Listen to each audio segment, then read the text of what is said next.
Amis d'Assalamu alaikum, dans la vidéo d'aujourd'hui, nous vous racontons ce qui s'est passé lorsqu'un serpent est apparu pendant la prière. Amis, le temps du Maghrib approchait dans un petit village.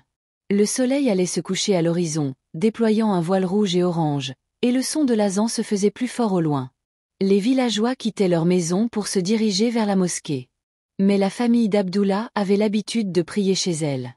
Abdullah était un homme simple et généreux. Sa maison était faite de murs en terre et d'écorce de dattier.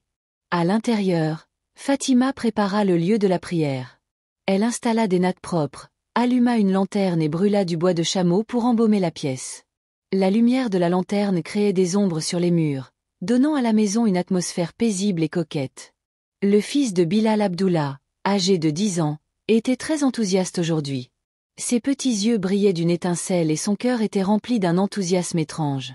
Aujourd'hui, il allait enseigner la prière du Maghreb à sa famille pour la première fois. Il avait appris les rites de la prière de son père et s'était préparé à ce moment depuis des jours. Abdullah lui expliqua que la prière n'était pas seulement un rituel, mais un moyen de se connecter à Allah. Bilal était fier de devenir imam aujourd'hui. Mais en même temps, il craignait de commettre une erreur. Bilal avait demandé le matin, « Abu, si ma voix tremble ?» Abdullah posa sa main sur son épaule en souriant. « Bilal, Allah voit les intentions de ton cœur. Si tu essaies sincèrement, il t'aidera sûrement. » Fatima l'encouragea également. « Bilal, tu es la lune de notre maison. Aujourd'hui, nous serons tous proches d'Allah grâce à ta voix. » Ayesha, la sœur de 5 ans de Bilal, dit d'une voix innocente, « Bilal, mon frère, tu feras un très bon imam. Je me tiendrai derrière toi. » Bilal remercia tout le monde et ajusta sa petite casquette blanche. Il se regarda dans le miroir et pensa qu'aujourd'hui était mon examen. Que Allah me vienne en aide. Dès que l'appel à la prière s'est terminé, la famille a fait ses ablutions. Bilal s'est lavé les mains, s'est aspergé le visage d'eau et s'est mouillé les cheveux. Ses mains tremblaient légèrement. Mais il a pris une grande inspiration et s'est maîtrisé. « Allahu Akbar » a dit Bilal d'une voix forte et a commencé la prière. Il dit cela. Il y avait de la nervosité dans sa voix, mais la sincérité était évidente. Abdullah se tenait à sa droite, Fatima à sa gauche et Aïcha entre eux. Tous baissèrent les yeux et se joignirent à la prière derrière Bilal. Bilal commença à réciter la sourate Fatiha, Bismillah Rahmanir Rahim, Alhamdulillah Rabbil Alamin. Sa voix résonnait dans la pièce. Il récita lentement, attentif à chaque mot. Puis il récita la sourate Ikhlas, Qul Huwallahu Ahad. Sa voix était devenue forte et il sentait que tout allait bien. La première rakat fut achevée. Tous marquèrent une pause, puis se prosternèrent. Le cœur de Bilal était en paix. Il sentait qu'il s'acquittait bien de sa responsabilité. Prosterné, il répéta 3 fois Subhan Rabbi al-Ala, puis se releva pour la deuxième rakat. Mais alors qu'il se prosternait pour la deuxième rakat, il entendit un bruit étrange. Un léger bruissement, comme si quelque chose rampait. Il crut d'abord au bruit du vent, mais le bruit s'intensifia. Ses oreilles devinrent attentives. Il se demanda ce que c'était. Bilal releva la tête et se leva pour accomplir la deuxième rakat. Il essaya de se concentrer sur la prière. Mais le bruissement s'atténuait. Lorsqu'il se prosterna à nouveau, il sentit quelque chose de froid près de sa main. Il ouvrit lentement les yeux et vit une ombre se déplacer près de son tapis de prière. C'était un serpent, petit, mais ses yeux brillaient et sa langue était tirée. Son corps était couvert de noir et de gris, et il avançait lentement vers Bilal. La peur du serpent et des mauvaises actions de la famille fit trembler le cœur de Bilal. Son cœur s'emballa et ses mains devinrent moites. D'où venait cela? Il se demanda, que dois-je faire maintenant? Il se souvint des paroles d'Abdullah selon lesquelles il ne faut pas retirer la peau pendant la prière. Mais le danger du serpent était imminent. Au même instant, Ayesha aperçut également le serpent. Son petit cri résonna dans la pièce. « Serpent, mère serpent !» Fatima attrapa aussitôt Ayesha et la fit taire. « Tais-toi !»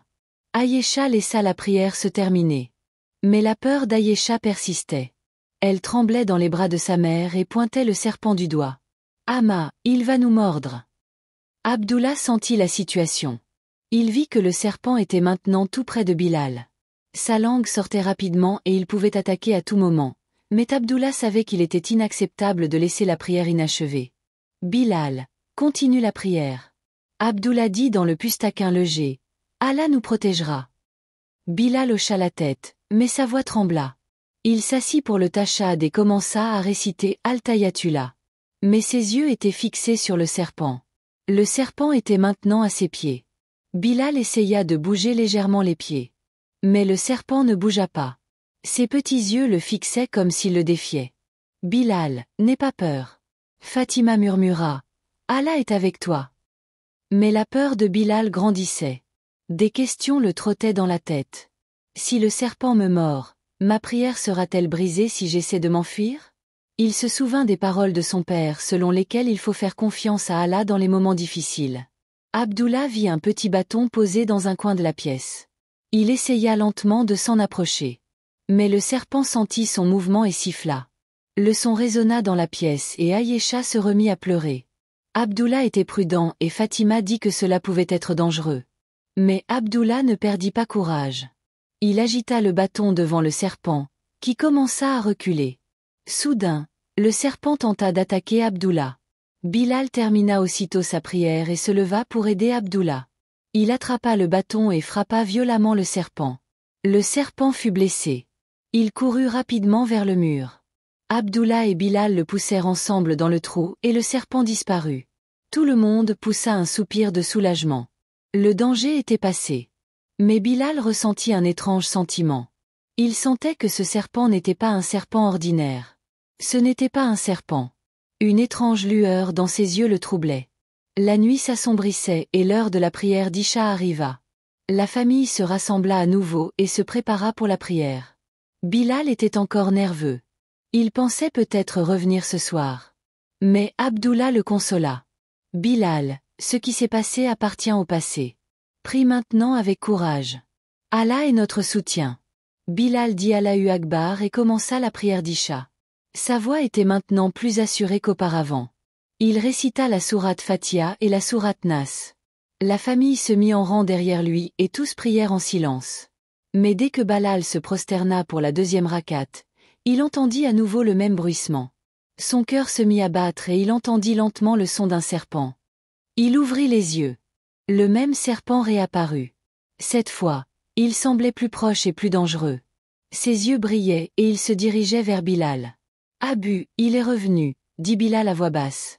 Abdullah prit le bâton et dit d'une voix calme. « Continue ta prière, Bilal, et foi en Allah. » La famille continua sa prière, mais le serpent atteignit les pieds de Bilal. Bilal bougea légèrement, mais le serpent resta immobile. Soudain, le serpent releva la tête et regarda Bilal comme s'il voulait lui dire quelque chose. Bilal termina sa prière et regarda le serpent. Soudain, le serpent dit d'une voix humaine. « Tu es vraiment fou, Bilal. » La famille fut surprise. Le serpent parlait. Fatima demanda, surprise. « Je ne suis pas un serpent, mais un diable. » Il répondit. « J'étais venu pour vous égarer dans la prière. Mais vous êtes tous restés fermes. Je ne vous ai pas trompé. Votre foi était forte. Vous avez gagné et j'ai perdu. » Bilal demanda, surpris. « Es-tu Satan ?» Oui, je suis le même Satan qui refusait de se prosterner devant Adam. J'ai essayé de t'effrayer, mais ta foi était forte. J'aurais aimé que ma foi soit aussi forte et que je me sois prosterné devant Adam. Alors, aujourd'hui, je serai aussi au paradis. Hélas, après avoir dit cela, Satan disparut. La famille poussa un soupir de soulagement. Abdullah dit, « Aujourd'hui, nous avons vu que Satan essaie de nous tromper. Mais une foi forte le vaincra. » Bilal dit, « Abu, ma peur a disparu en me souvenant d'Allah. C'est le pouvoir de la foi. » Abdullah dit en souriant. Fatima serra Aïcha dans ses bras et dit, « Nous devrions être reconnaissants à Allah de nous avoir permis de réussir cette épreuve. » Cette nuit-là, la famille pria ensemble et demanda à Allah de renforcer leur foi. Ce jour fut inoubliable pour Bilal. Il apprit que toute peur peut être surmontée par la prière et la foi. Lorsque tout le monde se coucha pour dormir, Bilal pensa qu'il se souviendrait de l'incident d'aujourd'hui toute sa vie. Il avait appris une grande leçon dans son petit monde. Chaque difficulté devient facile avec la foi en Allah et le pouvoir de la prière. La nuit tomba et le village sombra dans le silence. Mais une paix nouvelle régnait dans le cœur de Bilal. Mes amis, c'était tout dans la vidéo d'aujourd'hui. Pour plus de vidéos, abonnez-vous à la chaîne Allah qui Qudra, cliquez sur la cloche et cliquez sur « Tout ». Merci.